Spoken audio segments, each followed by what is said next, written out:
So you learn about the quality, the type of collector that owned it. No one ever told you look like Errol Flynn. Oh, no. Yeah. Don't know who that is. Not my fault. What? Sorry.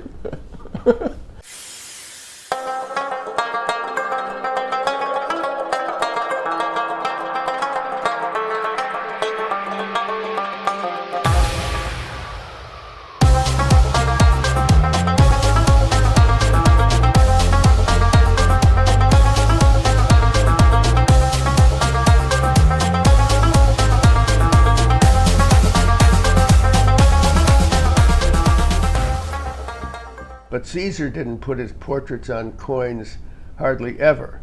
But posthumously, a few years after his death, his followers put his portraits on coins. Okay.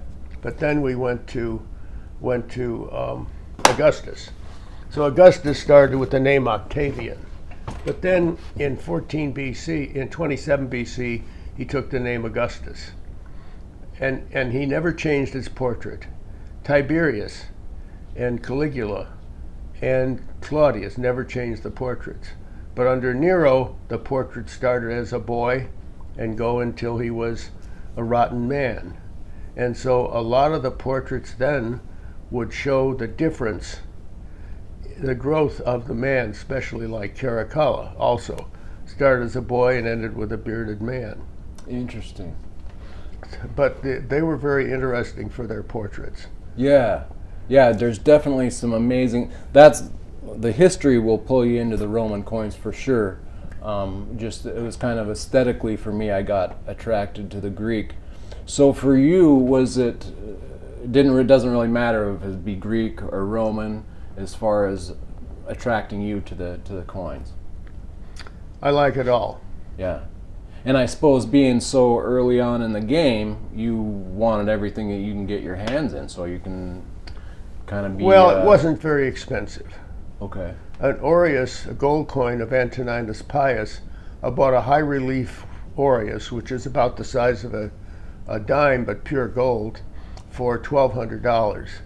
And I paid for it in payments. Yeah. And they went up to 5,000, they went up to 10,000, they went up to 20,000, and then the market collapsed, they went down to 7,000, and now they're maybe at 12 or 15,000. So markets do fluctuate. Do you have any insights on why the market crashed like that so much at that time? Was it just kind of a rough time, or was there a different reason that you know of? Or? Well, I would say that all human markets are run by 2 or 3 people who compete with each other and keep raising the prices until 2 of them stop. Then the market, and then you've got the ones following along. I started buying, I heard there were only 100 Ming Dynasty banknotes, and they were, rather large, size of 3 notebook papers. They said there was only 100 of them, so I started buying them at $500. And I continued buying them until they got to $1,700, and I had about 30 of them. And then I stopped, and the market declined. I asked someone, why'd the market decline? They said, because you stopped buying them. Wow. Now that was 35 years ago, now they're $4,000. Okay. So I was the market and I didn't know it. Okay. So a lot of, say, Greek coins of Syracuse, which are some of the best. Yep. They're still very popular, but if you get 2 collectors really wanting them, it'll push the market up suddenly. Yeah. And it will go down, or other people would go in there and still like it and hold the market up. But markets are generally made by 2 or 3 individuals who push it up. And when they stop, it can go down, or other people will say, hey, this is really good, and they'll stay with it until they fill up their collections, and then it will start declining, or not. Yeah, I see, and I suppose, like you say there at the beginning, you were the market, and I suppose... And I didn't know it.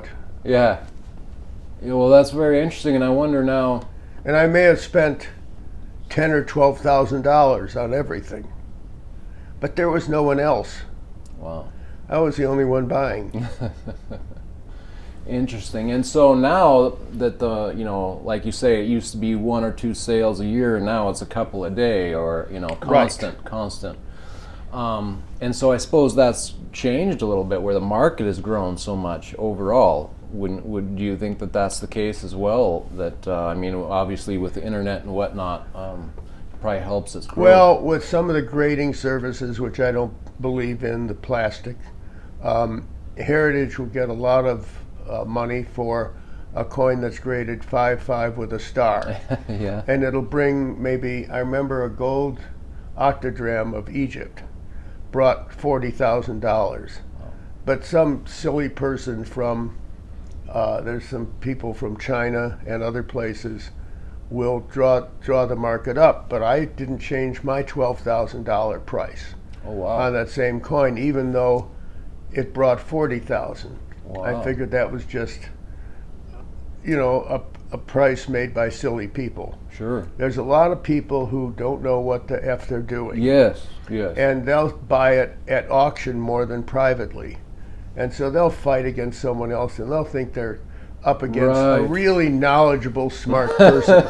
Sure. But they're competing with another not very smart person. Right, I see. And they're pushing the market up.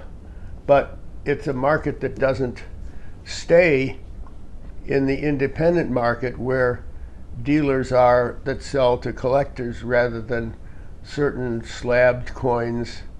That's when they put it in plastic. It makes a lot of sense. That's why I came to Aaron, because I'm one of those people who don't know, but I know that without that knowledge, I'm going to be... A lot of people don't trust themselves and don't trust ancient coins. Yes.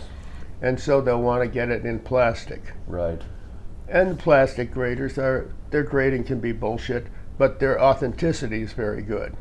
But you will find that all the leading dealers in ancient coins in the United States and Europe do not put their coins in plastic. Yeah. Now, there's certain ancient dealers who will put them in plastic, and they sell them to people who sell it over the phone, telemarketers. Right. But it doesn't necessarily sell to real collectors. And there are some collectors who want to get their coins slabbed, and I say, what are you doing it for? The beauty of an ancient coin is the fact that you can handle it. Yeah. I mean, I once saw a seeded $50 in proof.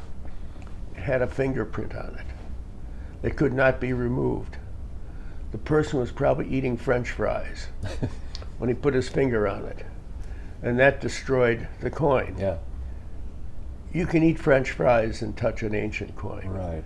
Now, if it's an almost proof-like ancient silver denarius, you could affect it. Now, a lot of ancient coins are in utter mint state, some with even proof-like surfaces.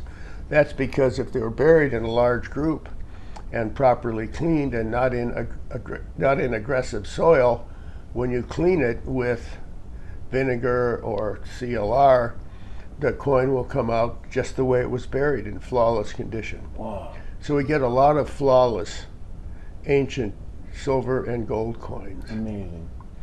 Yeah, that's incredible to see that they can last that time like that. But no one's touching it. Right. It goes into the ground, it's in a vessel or it's in a large group, incrustation on the outside, the inside never gets touched. The outside, if the coin is green, it's still okay. We just had a coin, an Achaemenid coin, that was corroded. We had green incrustation on both sides. You couldn't see the obverse or reverse. So I put it in vinegar over the weekend, and the coin was in very nice condition. Wow. It had just been covered with incrustation. Wow. Interesting. Some of the incrustation's hard to get off. And there's certain methods I use to get it off, or I have a stereo microscope and some tools to get off some of the incrustation. But you don't carve it, you just put pressure on the area where the incrustation that's still remaining is, and if it's ready, it will just pop off. Interesting. So, people say you shouldn't clean coins. You have to clean ancient coins. Every one has been in the earth. Right. And except for something in a large group, they don't come out in perfect condition. So you have to clean them properly. But you don't use a brush with metal, a metal brush. Right. You use a soft brush like this, Oh, okay. a watch dial brush. And I do that with some of the coins that come out of collections because they get a lot of, just like your silverware, they get a lot of goo on them. Yeah. Or if they're in plastic, you get green from the glue. So you want to brush it, or you put it in vinegar, and the green and the goo comes off, and you get a nice coin underneath. Okay. You may brush it a little bit to get some of the other surface dirt off, but not real hard. Okay. But there's a real art in cleaning coins. I'm sure. But some of it's very easy, and some of it's hard. Some of it's nearly impossible. Okay. So going back, I'm very interested in you starting off, and like you say, you were the market, so it had to be On one particular little item, sure, just on Ming Dynasty banknotes. Okay, but it had to be somewhat nerve-wracking. Are people going to be interested in this stuff? Like, were you thinking these thoughts in your head? Did you struggle much, or everybody was? I thought I was buying something really special. There were only 100, and I got up to 20 or 30. Then I found out that they were found in other places, and I said, the hell with this. I see. So I stopped. I see. Because I was going with the incorrect information. What about with ancient coins then? Have you changed when you came in the market and kind of being one of the first people to sell ancient coins over here? There were other people. Mostly there were Europeans that came here and sold them. Okay. I wasn't the first, but it wasn't a highly developed market. Yeah, and so that's what's kind of. But I was certainly not the first. Sure. Well, sure. But I mean, not now with the internet. I mean, they're so pervasive. Much more known. But like back then, Well, look, a fellow came in with 2 coins today. You were there. Yep. One of them was very nice, and he wanted to get it slabbed, and I said, well, it's slightly off center on both sides, but it's utterly mint state. But you won't get a grade that'll bring much money. The other coin was a Chrysos coin. It was obviously fake. And I wrote the standard work on Chrysos. Okay, yeah. That people who don't even like me use Berk numbers. But I told him, I said, look, artistically, the drawing is horrible, and there's an incuse, a lowered area around the outside of the coin that never happens on the obverse or front. It can happen on the reverse, but not for the coins of Chrysos. Wow. So it took me about 2 seconds to know that it was fake, and then I explained to him why, and I showed him the picture in the book of what the real coin looked like. Wow. I don't know how we got on that, but yeah, no, well, that's fascinating, very interesting. As you're starting your market over here, did you find that people were as fascinated with them when they came across them? Did you do coin shows? I'm kind of wondering what the public viewed these ancient coins as. I went to coin shows and I put out catalogs. One catalog I put pictures of the ancient coins on the cover, and I also put it on the envelope. And I had a guy really pissed off call me. He said, "You idiot. I've kept my collecting of coins private, and now there's pictures of coins being put in my mailbox. Now everyone knows I'm a collector of ancient coins. So I do not put a coin on the envelope anywhere, and no one does." Wow. Because it lets people know what you're doing. As far as interest, it hasn't changed. A lot of people know what they're doing. A lot of people are knowledgeable. A lot of people are beginners. A lot of people just even now learn that an ancient coin is not $1,000 or $10,000. So as the market has grown, the type of people that we find and the levels all happen the same. Okay. Some people have been collecting for years. Some people just started. A lot of people who start, who are good buyers, were collecting U.S. and decided that ancient coins existed. They got a little bored with U.S. coins. I mean, a silver dollar always looks the same. Not really, but Right. certain mints are rare and uncirculated.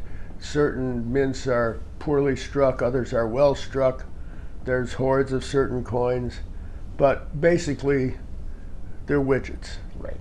But, you know, they can go, so Morgan dollar can go from 300,000 to $10, depending on Right. how rare it, like a 93S in perfect condition, is big money. In any case, I don't know how I got there, but ancient coins, the discovery and the new collectors are the same. The way they come, although we have a lot more very knowledgeable collectors. There is a difference between U.S. collectors and ancient and European collectors. Okay. Europeans will collect for 3 or 4 generations or more. Americans will buy ancient coins and say, can I make money next year? Yeah.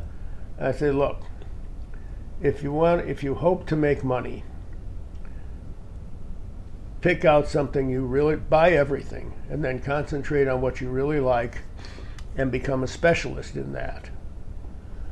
Then, after 20 years, there's a good chance you'll make money.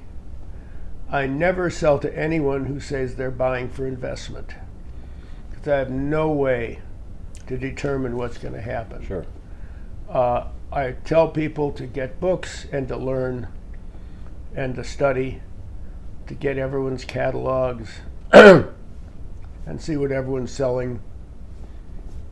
Huh, so did you kind of find, I'm like, sounds like there was interest right from the get-go then, like people, it wasn't as foreign to people as I might have thought, like, sounds Absolutely like, not. wow, really, There were always collectors, not as many, but it's grown quite a bit. And now you have people buying from these telemarketers and they're getting screwed big time. Sure. Because they're being sold by big money for a 2,000-year-old coin in mint condition. They don't, look, they just found a hoard, biggest ever, of Athenian tetradrachms in mint state.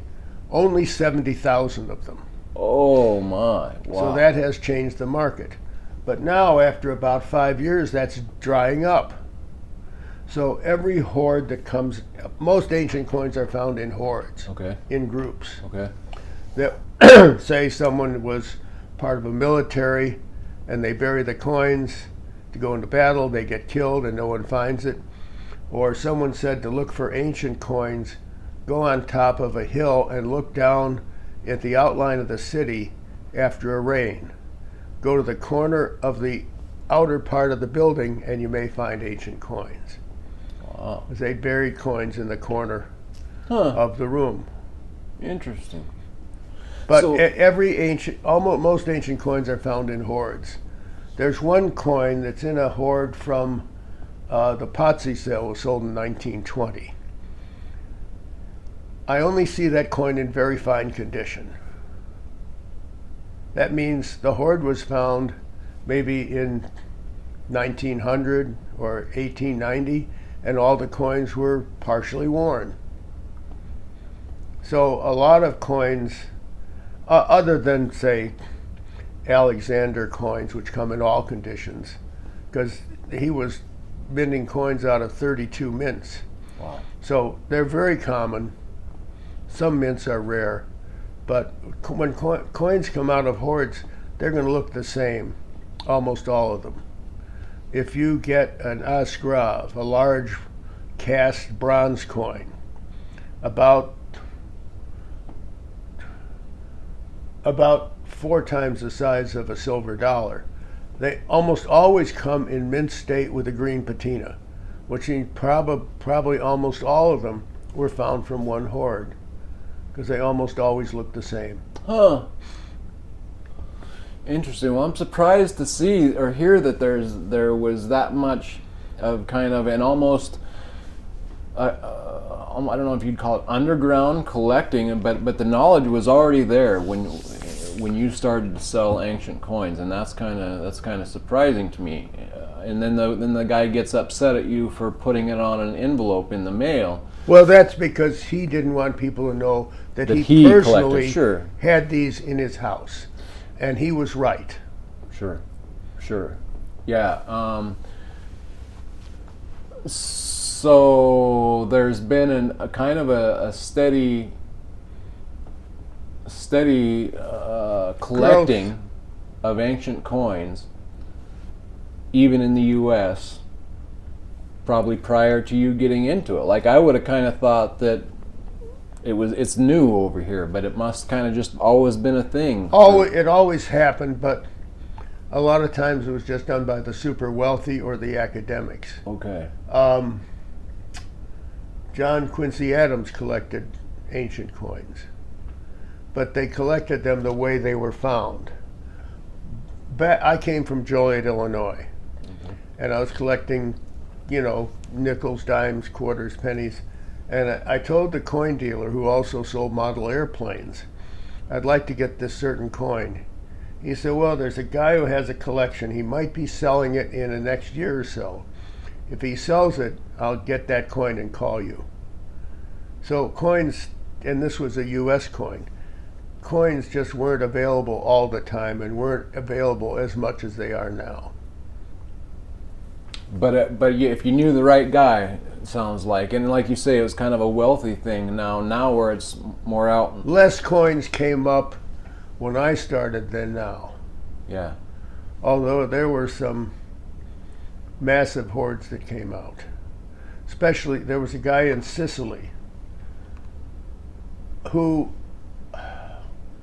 when there was a place where they found ancient coins, so he started putting in apple trees where the coins were. So he would dig out the area for the coins and then put in an apple tree. So people didn't know he was digging for coins. I see. They just thought he was planting apple trees. And there was a tremendous amount of ancient coins that came out of Sicily from 1970 to 1985. And now almost nothing is found in Sicily because they knew where to look. Interesting. And that they had metal detectors and they had knowledge, and so they knew when and how to dig, and they found a tremendous amount of the ancient coins in that time. Huh. Okay. And something else I tell you, ancient people collected ancient coins. Decadrams of Syracuse, which are very beautiful, were collected by the ancient Syracusans. And what happened was they were made by Kimon and Euenetos. And so at some point they stopped minting these. And the people of Syracuse were not happy. They wanted decadrams. And of course they're wonderful coins, and they look like this. Yes. And they're 10 drachmas, 43 grams. And the mint went back and pulled out the dies, which were rusty, Okay. and minted more coins for the public. Wow. And there are certain cities, small cities, that issued wonderful coins and not many, because they wanted future generations to see how important they were Wow. at some point. Very And on the Greek coins, smaller cities had expensive die cutters come in and cut a wonderful die for them so they could start striking their coins. And then local die cutters would copy that. Okay. So frequently you'll find a really wonderful early example of a coin, and then you'll find more examples that are not quite as good. Yeah. That was done by local die I cutters. see. Sure. Makes sense. There's even coins of Paeonia, which was known for their cavalry. And some of the coins had a modern profile eye. But struck at the same time were coins that have an archaic almond-shaped eye. Okay. So the better die cutters, and these were more beautiful coins, did the profile eye, and the local people, local went die back cutters, to did the almond-shaped eye. Sure. Because they were more archaic in their ideas and knew what coins looked like. And so they made the copy not quite as good, Yeah. but with the earlier eye. And they were minted at the same time and found together. Wow. Very interesting. Huh. Okay, well that's very good. Let's see if Got more than you wanted to know? no, I could go on for a long time, and so it's hard for me to narrow in on what I want, I guess. You came up with good questions. Okay, well, good to hear. Let's hear just now about you. So you've watched this whole industry grow and evolve, and what do you think about it today? How are things looking for you? I know I'm very appreciative that you've got Aaron going, because he's teaching me a lot. So, but how are you?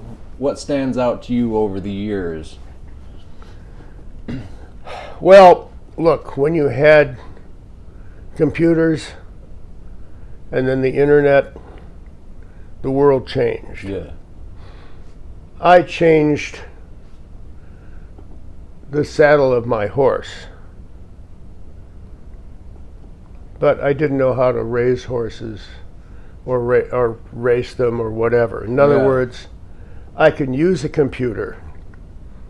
I write articles and I can write books on a computer, but Aaron can do anything on a computer. And our staff is better than any staff we ever had. And they do podcasts. I don't even know what that is. And so all of the modern things, I did sometimes a radio ad, or I did ads in publications. That's archaic. Yeah. That's not worth it anymore. So he knows how to do that, and so do the people working for me. So I let them do what they do, and they do it wonderfully. And it's something that is beyond me, or maybe I could learn it, but I don't want to. Right. No need. I'm very good at cleaning coins. I'm very good at setting up a catalog, deciding what's good enough, what isn't. I'm very good at what I do. I'm very good at judging the artistic quality of a coin. That's what I can do. I'm good at buying coins. Aaron's sometimes much better at that because he buys them off the internet, or has people that he communicates with all over the world that offer him things. I still communicate with people all over the world, but not as much. A lot of my people are gone, and it's just a different world. Yeah. So the world has changed and become much better and much more communicative. But I'm smart enough to not fight it. Yeah. I let the good things go with the good people like Aaron and the other people. I work with people like Curtis Clay, who we've decided to buy his collection. And he works with minuscule details. He just found in a group that I bought a very rare coin. And I said, well, what's it worth? He said, well, most people wouldn't do the detailed research that I would, and it probably doesn't change the price. But I'll add to the price, because I understand pricing better than he does, but he knows more about Roman coins than anyone. Wow. So I'm more involved in the academic part of the world. And if I see a coin that I've never seen, I know it's rare. Sure. Because in 61 years, I've seen almost everything. Wow. And even though I don't even know where it was minted right off the top, because it might be a bronze coin, I know it's rare because I've never seen it. Yeah. So I have a built-in rarity scale. That's awesome. So I have my usefulness and I have my value. But I could never do what they're doing now. Sure. Well, you built such a foundation for them to grow off of. And don't want to learn it. Yeah. My idea of running a business is you hire the right people and stay out of the way. But know what they're doing. I know something about every coin that everyone is buying and selling because I've handled it all, including paper money, foreign paper money. I know all that. Wow. But my people know more than I do in the area they specialize in, especially current pricing and things like that. So I don't get in the way unless they're screwing up, then I'm there. Yeah. So it's a different world, but I'm happy enough to live with it in my own way and let people like Aaron go beyond what I could do. And I don't want to learn what they're doing. Yeah, no doubt. I have enough trouble learning what I know. Sure. And are you running out of time? No. I have a favorite expression. I was with Martin Price, who wrote the standard work on Alexander the Great Okay. in the British Museum. Okay. I was with him happily about 40 or 45 years ago. As I was leaving, I said, well, I guess we know all about Greek coins. How stupid. So the expression I use is, if you think you know nothing, you know a hell of a lot. If you think you know everything, you know nothing. Just getting started. Yeah. Because Okay. we come up with unpublished ancient Greek coins all the time. They may be minor, or sometimes they're halfway important. So there's so much to know, and if you think you know nothing, you know a lot, because you know how much knowledge you need, or how many more things there are to learn about. Yeah. Wow. Awesome. Amazing. Well, I'm very appreciative of what you've done, and an amazing base, amazing shop. The knowledge, the books that this company has and has went through is amazing for me to walk in and see all this and learn about it is just fascinating. I'm very impressed, very appreciative. And I did start out buying books and early catalogs right from the beginning. So we've got a large shelf about this size, or a little larger out front, that has auction catalogs from about 1905 to 1939. wow. Beginning of good photography to World War II. And by the way, some of these catalogs, like this is one of the great references that someone reprinted it in 1955. It's the Potsy sale. And so these coins were photographed from casts. You couldn't take pictures from the coin because they had all the variations of size and color in 1920 when cameras had film. So these were made, they made wonderful plaster casts, and they photographed them from plaster casts. Wow. Interesting. I would have never thought that. So that's about the time that the good catalogs came out, around 1905, 1906. And I never have American catalogs because they're not worth a spit. But the European catalogs were fantastic. They used all the great references, and that's the way we try to find very good provenances. And provenance is a lot when it comes to ancient coins. More than it ever was. I was looking for provenances in 1964. Now everyone's looking.